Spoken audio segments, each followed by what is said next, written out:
estamos no Monte das Oliveiras, lugar sagrado.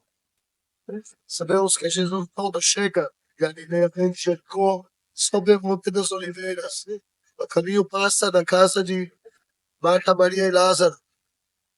Chega aqui está a cidade velha. Muito igual, mas em vez da cúpula dourada estava o templo, que Herodes reconstruiu um templo enorme, muito maior que esse. Ele nesse caminho que nós vamos caminhar agora, caminho a Getsemane. Sabemos que Deus, que Jesus, quando ressuscitou depois de 40 dias, subiu aos céus no topo do Monte das Oliveiras. Então ele vai voltar por esse monte. Nós podemos ver as muralhas da parte antiga da cidade, a esplanada do templo. No meio dela está a cúpula dourada, que hoje é um templo muçulmano, mas está sobre a rocha, que era o topo do Monte Moriá. Todo esse lugar é Monte Moriá. Nos tempos de Davi era realmente uma colina, um monte. Salomão construiu o primeiro templo nesse lugar, sobre o monte. Mas Herodes, lembra Herodes que está um pouco... Mas ele quer mostrar que é bom para os judeus e quer fazer um lugar para milhares, centos de milhares de pessoas. Então ele faz muralhas ao redor do Monte Moriá e enche de terra. E faz um lugar plano para muita gente poder subir.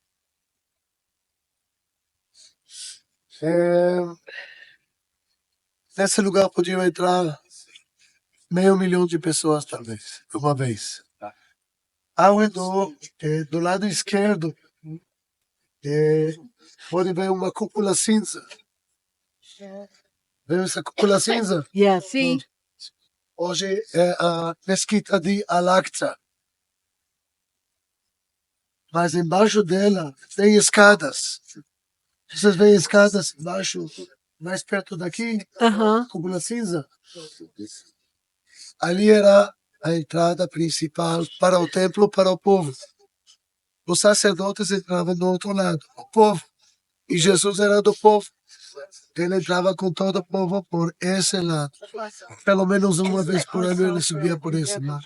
Nós vamos tentar chegar a essas escadas também. Uau! Quando Davi faz de Jerusalém sua capital, a cidade está mais embaixo ali. Vamos estar aí para ver onde está, é difícil ver. O resto, o Monte Moriá estava afastado, não tinha nada mais.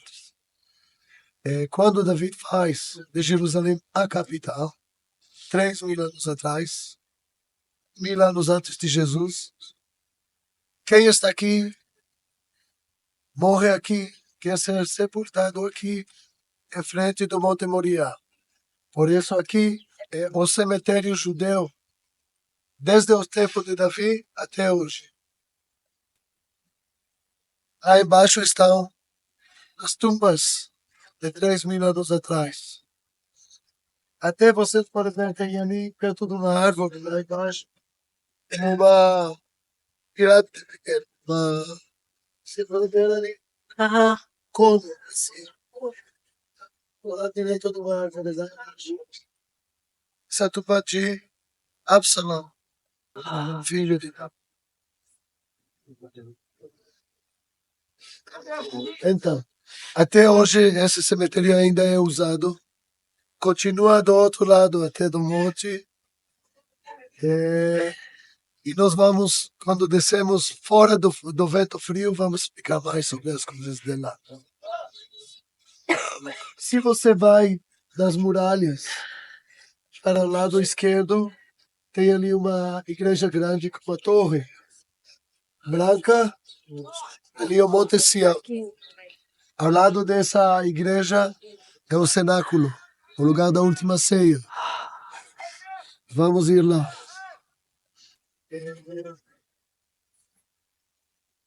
Da cúpula dourada para a direita, Mas, para outro lado, tem árvores. Ali é impossível ver daqui, mas vamos visitar o Jardim do Túmulo, onde Jesus foi crucificado, eh, foi enterrado aí dentro dessa tumba e ressuscitou. É.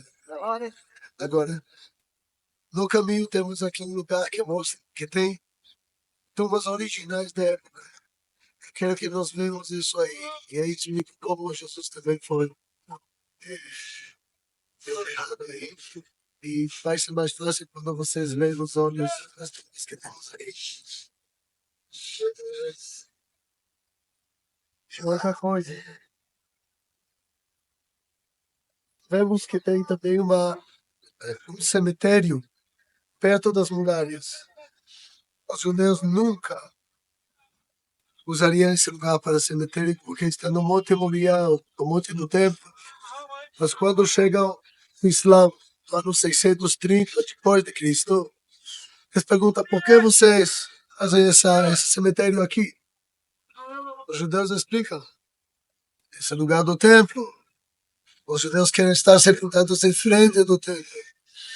Que o Messias vai chegar no Salvador.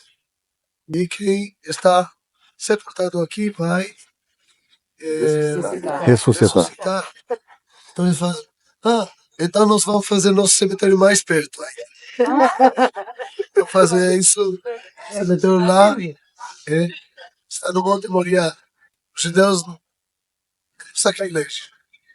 Vocês veem que pula dourada para a direita, nas muralhas, tem aí um portão fechado, que parece como o McDonald's, essa tão dourado, a portão da misericórdia. Quando chegue o Messias para os judeus, quando chegue Jesus, a segunda volta, a profecia fala que vai entrar por aí, ao abrir as portas, e vai entrar em Jerusalém, nesse lado. Amém.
Voltando aos tempos de Jesus, em vez da cúpula dourada, podemos imaginar, ele via o templo. E ele, pelo menos uma vez por ano, ia visitar o templo. As muralhas só ao redor do templo têm 500 metros por 300. Mas as muralhas da cidade continuam ao redor 4 bairros: o judeu, o cristão, o muçulmano e o armênio, que também é cristão. Nós vamos estar em todos os bairros. Essa muralha que tem a porta dourada é do templo ou da cidade? da esplanada ao redor do templo. ao redor do templo. Como eu falei, Herodes fez, mas olha isso. Herodes, as muralhas de Herodes eram mais altas até.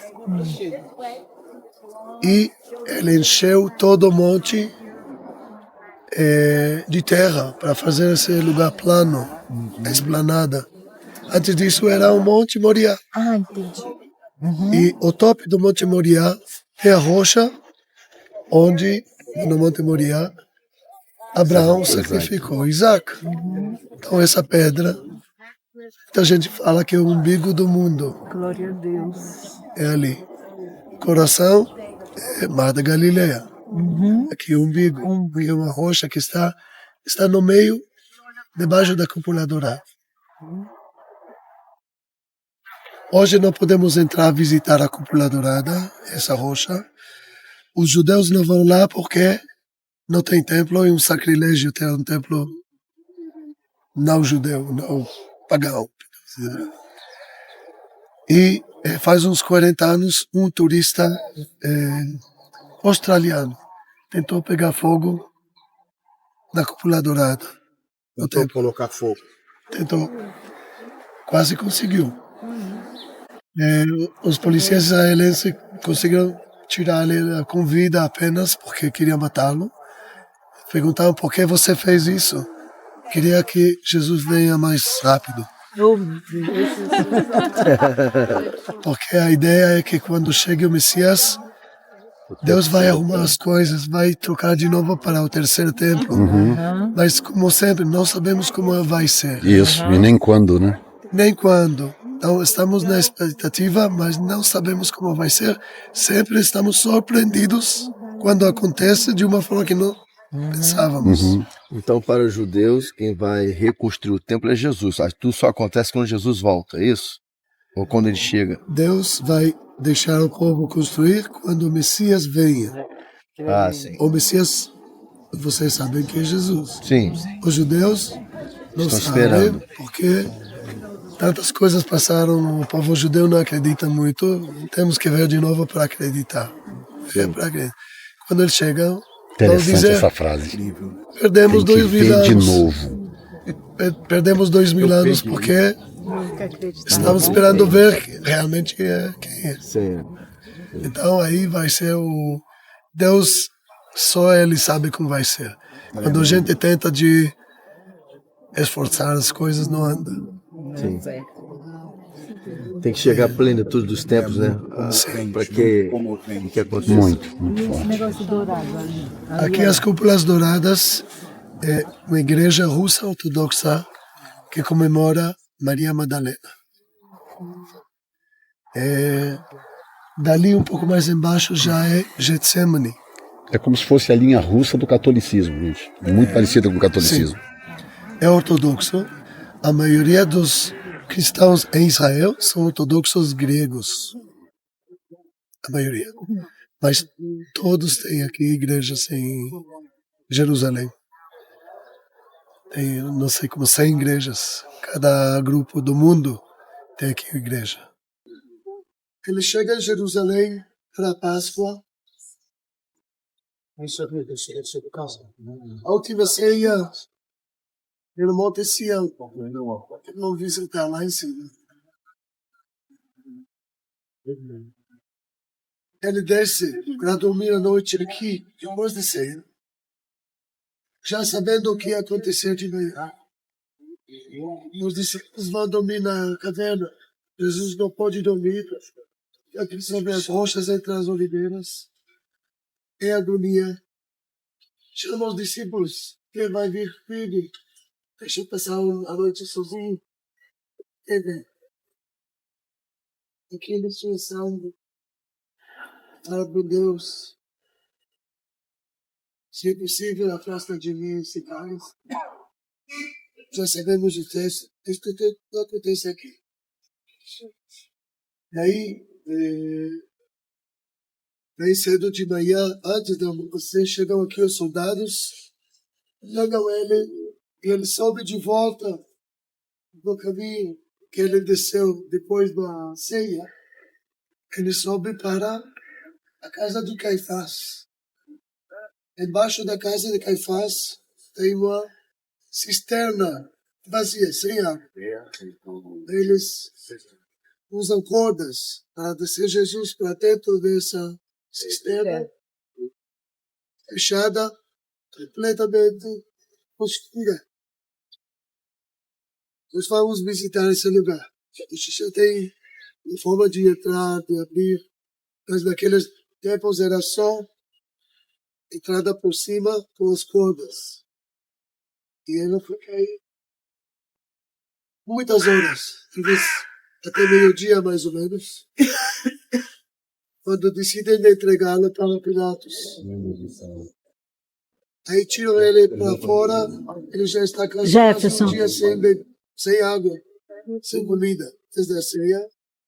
Vão caminhando desde Monte Sião, casa de Caifás, atravessando toda a cidade até ao lado do tanquete Betesda, onde tinha a fortaleza Antônio, onde estavam os romanos e onde estava Pôncio Pilatos visitando para julgar pessoas para manter a ordem. Ali é julgado por Pôncio Pilatos e entrega para os soldados para levá-lo para ser crucificado. Nós vamos estar nesses lugares e vamos falar mais detalhes, mas agora só para entender o caminho que ele fez. Ali, chicoteado, colocam coroa de espinhos e a cruz sobre ele. Ele começa a caminhada, já cansado, já sem água há muitas horas, sem comida, começar a subida para o outro lado da cidade, onde passa um caminho principal, que ele tem que ser sacrificado muitos outros naqueles dias, para a gente ver e ter medo dos romanos. Vou fazer bagunça. Agora, no lugar da crucificação fora da cidade, ele passa pela porta fora da cidade. E é sexta-feira. Sexta-feira, como ontem, os judeus preparam para sábado. Quando ele morre, já é quase começo do sábado.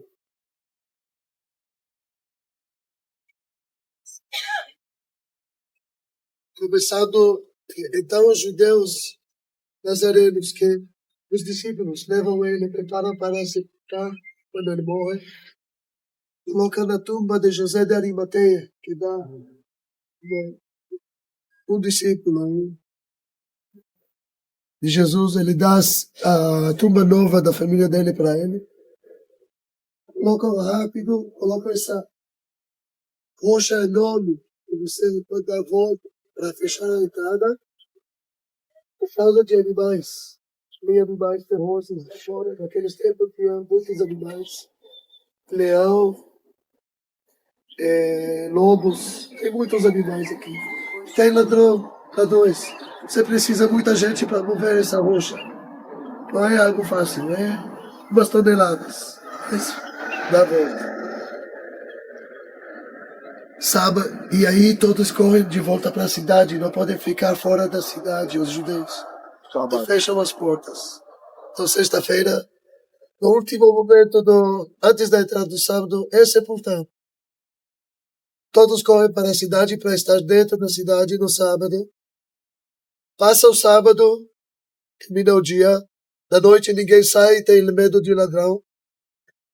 Domingo de manhã, os primeiros que vão lá, as Marias, vão para a tumba e veem que a rocha enorme está do lado e ninguém está lá. Por isso é terceiro dia, sexta-feira, sábado, e no terceiro dia ressuscitou. Amém. Porque no terceiro dia não estava lá quando foram visitar. Amém. Esse é mais ou menos o caminho que temos nos passos de Jesus em Jerusalém.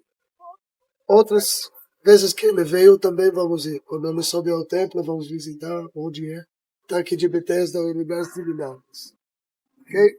Amém. Glória a Deus. Amém.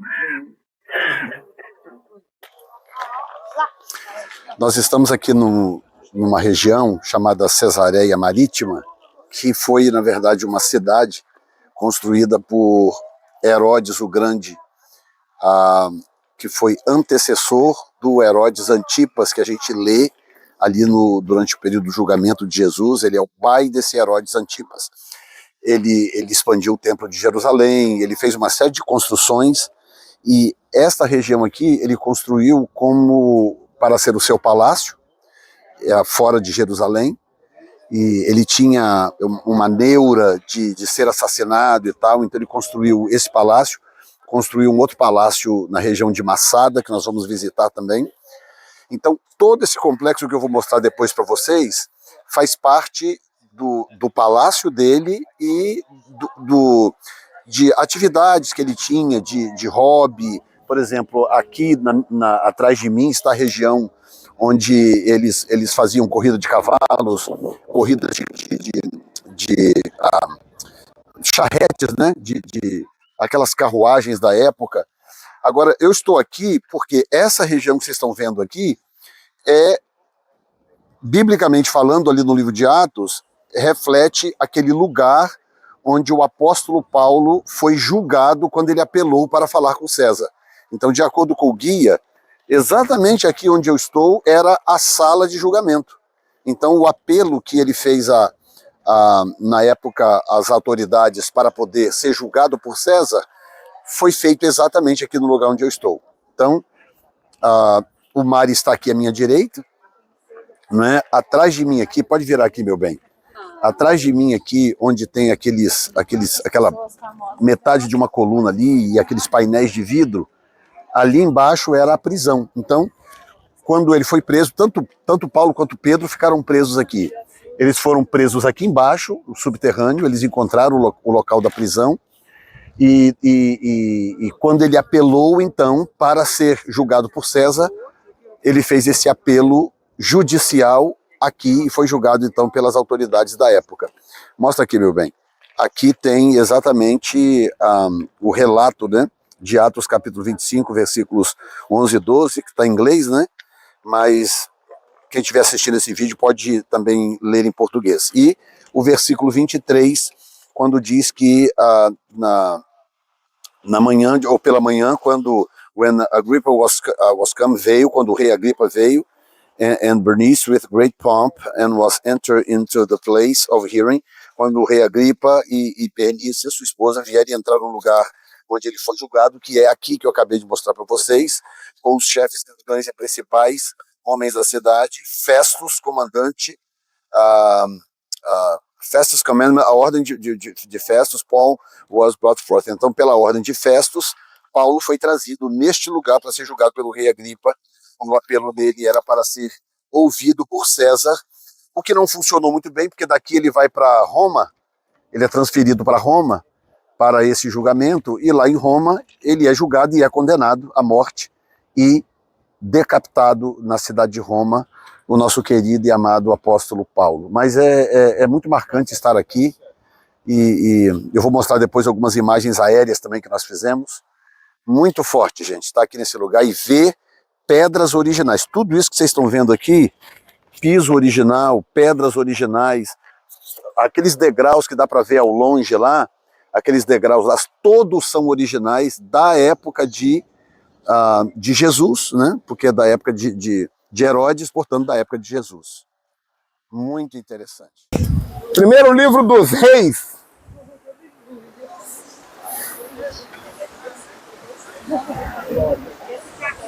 Capítulo 18. 20. Acabe convocou então a todo Israel e reuniu os profetas no Monte Carmelo, que é esse lugar aqui onde nós estamos. Ou seja, você está no lugar de profeta. Elias dirigiu-se ao povo e disse: até quando vocês vão oscilar ou cochear entre dois pensamentos? Se o Senhor é Deus, sigam-no. Se Baal é Deus, sigam-no. O povo, porém, preferiu ficar calado. Disse então Elias: eu sou o único que restou dos profetas do Senhor. Mas Baal tem 450 profetas. Tragam 2 novilhos, escolham deles um, corte em pedaços, ponham sobre a lenha, mas não acendam fogo. Eu prepararei outro novilho, colocarei sobre a lenha, também não acenderei o fogo. Então eles invocarão o Deus deles, eu invocarei o nome do Senhor, e o que responder com fogo, esse será o Deus. O que estava acontecendo em Israel é o que nós chamamos de guerra de altares, porque havia uma intenção de um trono chamado Baal de tomar o lugar de Deus. Baal é um trono que trabalha para poder guerrear com Deus. No Novo Testamento, Jesus fala algo parecido quando ele fala assim: até quando vão cochear entre pensamento, vocês vão escolher Deus ou vão escolher Mamon? No Antigo Testamento, Elias fala: vocês vão escolher Deus ou vão escolher Baal? Baal era uma entidade poderosíssima, cuja sacerdotisa mãe daquela época era Jezabel, que significa filha de Baal. E quando Elias ele percebeu que o profeta era algo escasso no meio do povo naquela época, ele precisou então também diminuir a quantidade de profetas de Baal. E ele criou aquela estratégia de Deus, na verdade, chamada a Batalha dos Profetas e a Batalha da Montanha, que é o que nós vamos fazer aqui também agora. A Batalha dos... Porque nós não viemos aqui para estudar, nós viemos aqui para tomar terreno, para guerrear, para tomar posse, né? Talvez algo diferente, mas algo vai acontecer aqui hoje. E aquela batalha dos profetas, a batalha do Carmelo, Elias ele falou o seguinte: vamos preparar um altar. E os filhos de Baal também vão preparar um altar. Vamos colocar uma oferta no altar. Olha aí. Você trouxe oferta para colocar no altar hoje? Ai, Jesus. Era isso que... Não. E falaram para os filhos de Baal: coloquem também uma oferta no altar. E Elias fez um desafio bom, equilibrado, justo para todos os lados. O Deus que for verdadeiro, o Deus que responder por fogo, com fogo, e queimar o altar, é um Deus verdadeiro. Entenda-se que o povo de Baal era um grupo de 450 profetas de Baal e 450 profetisas de Asherá. Todos bruxos, eram 850 bruxos e bruxas reunidos. Porque do nosso lado a gente chama de profeta, do lado de lá eles chamam de bruxo, né? Tem tantos nomes que se usa, né? No carnaval aí tá solto um monte deles, né? E era um lugar de guerra espiritual mesmo, de poder espiritual mesmo. E Elias ele estava muito confortável, crendo no poder de Deus, de maneira que aqui desse alto ele olhou e ele falou assim: olha, eu vou dar lugar para vocês primeiro buscarem o Deus de vocês. Busca aí. Busca aí. E eles começaram a dançar e fazer as promiscuidades pagãs que eles faziam, e eles se cortavam com lâminas e se entregavam de todas as formas. E Elias, ele de vez em quando aparecia de cima do monte e desafiava e falava assim: cadê o Deus de vocês? Grita mais alto. Será que ele está surdo? Isso é ousadia espiritual, né? Não ter medo das afrontas do mal. É uma geração muito poderosa, a geração de Elias. Que nós temos que viver essa geração também. Uma geração que nós dizemos... Ontem eu tive uma crise de dores, vocês não têm ideia. Eu tive uma aqui embaixo na virilha. Eu nunca vi algo na vida que doesse tanto. Eu pensei, vou morrer de noite. Eu vou morrer de dor, minhas pernas torciam e tentava esticar. Eu falei: ah, meu Deus, que dor é essa? Nunca vi. Aí eu pensei, vou ligar pro seguro, mas não consigo nem me arrastar até o papel, muito menos saber como é que liga pro seguro.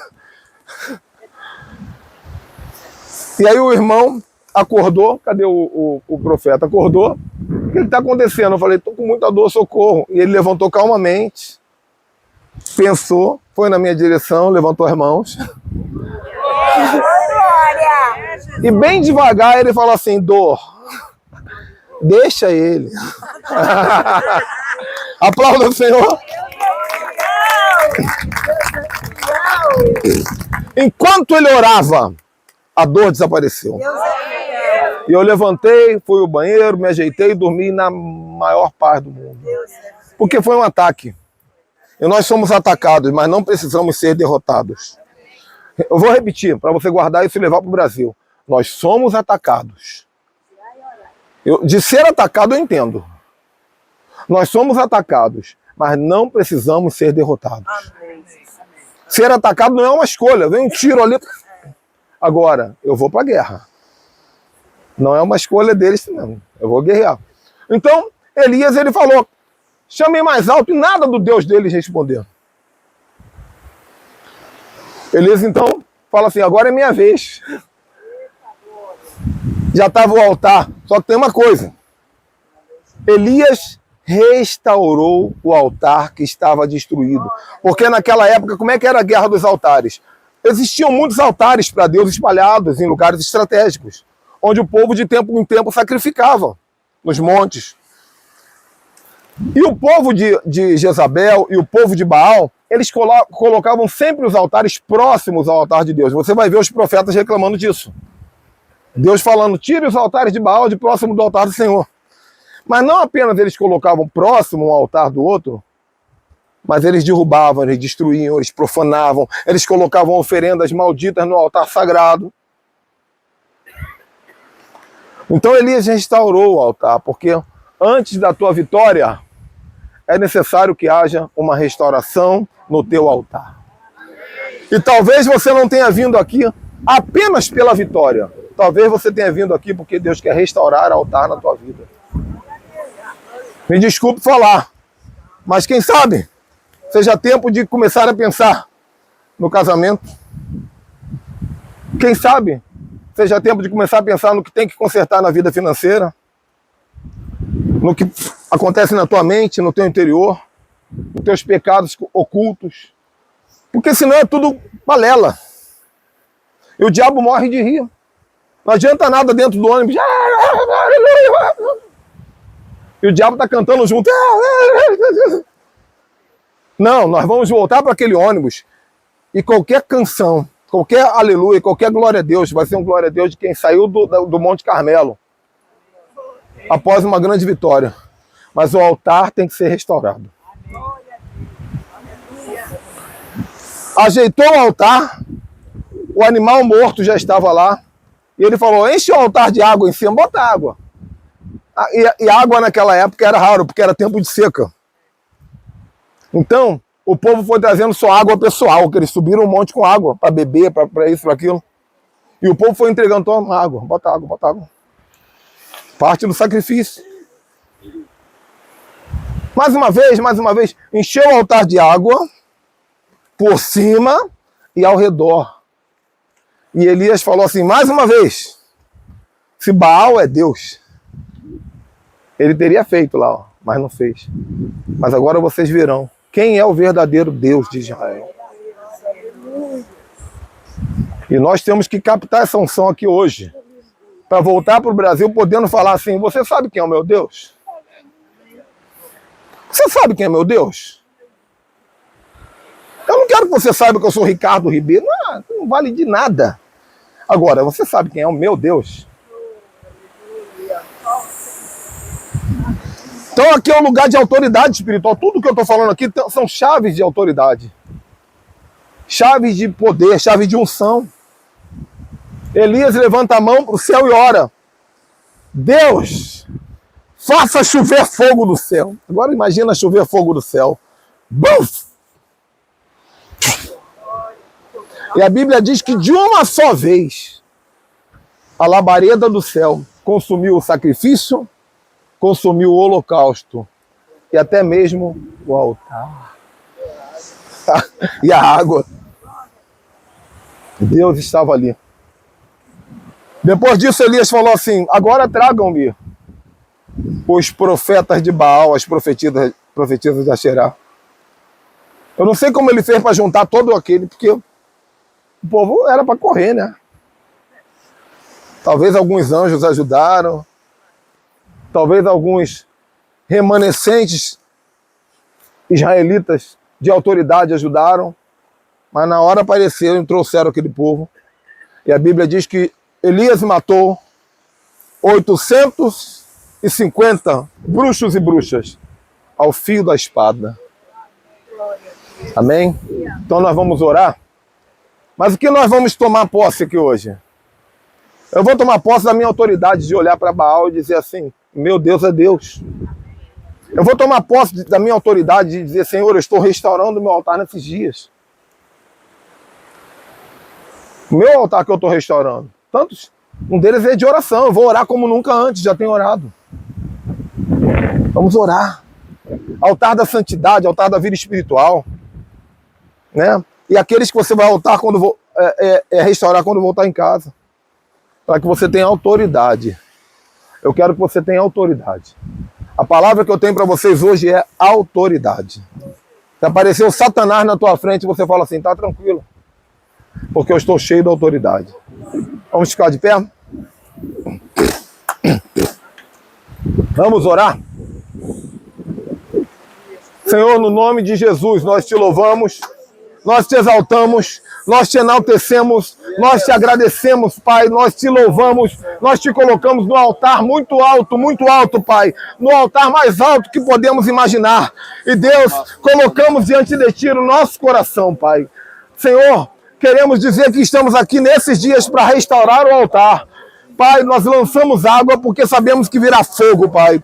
E nós te pedimos, em nome de Jesus, Pai, que todo altar de Baal que foi levantado, Pai, inconscientemente na nossa vida, que entrou e nós não percebemos, ou até mesmo percebemos, que caia por terra agora, no poder do nome de Jesus. Nós declaramos Baal, caia por terra. Nós declaramos Jezabel, caia por terra. E assumimos o poder, assumimos a armadura. Levanta a mão e começa a receber a armadura. Assumimos a armadura, assumimos escudo, assumimos espada, assumimos o poder para, Senhor, enfrentar o mal e vencer em nome de Jesus.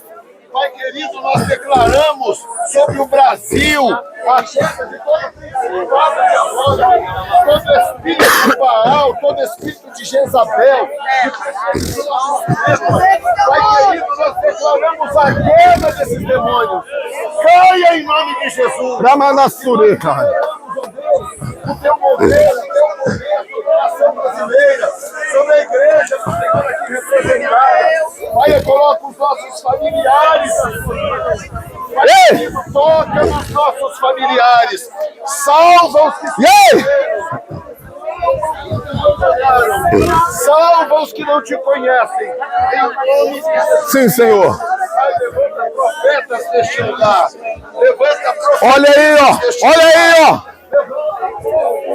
Olha aí, ó. Levanta obreiros deste lugar. Sim. Levanta guerreiros deste Lugar de profetas. de Jesus Cristo, Pai. E nós declaramos que os inimigos de Deus caiam. Que os inimigos de Deus caiam. Em nome de Jesus Cristo. Profetizamos o mover da glória de Deus sobre a sua vida, sobre a sua casa. Em nome de Jesus Cristo de Nazaré. Amém, Senhor.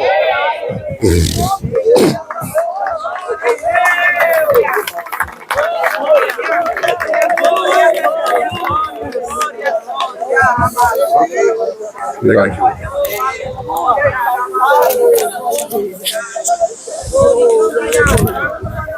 Aleluia, gente! Deus é bom, aleluia! Glória a Deus! Bendito seja o Senhor Deus de Elias. Quando Eliseu foi cruzar o rio, Eliseu clamou pelo Deus de Elias. Disse, bendito seja o Senhor Deus de Elias. Era o referencial que ele tinha de um Deus poderoso e que respondia aos seus profetas. Então que o Deus de Elias fortaleça a minha fé e a sua fé. O Deus e Pai do nosso Senhor Jesus Cristo fortaleça a minha fé e a sua fé.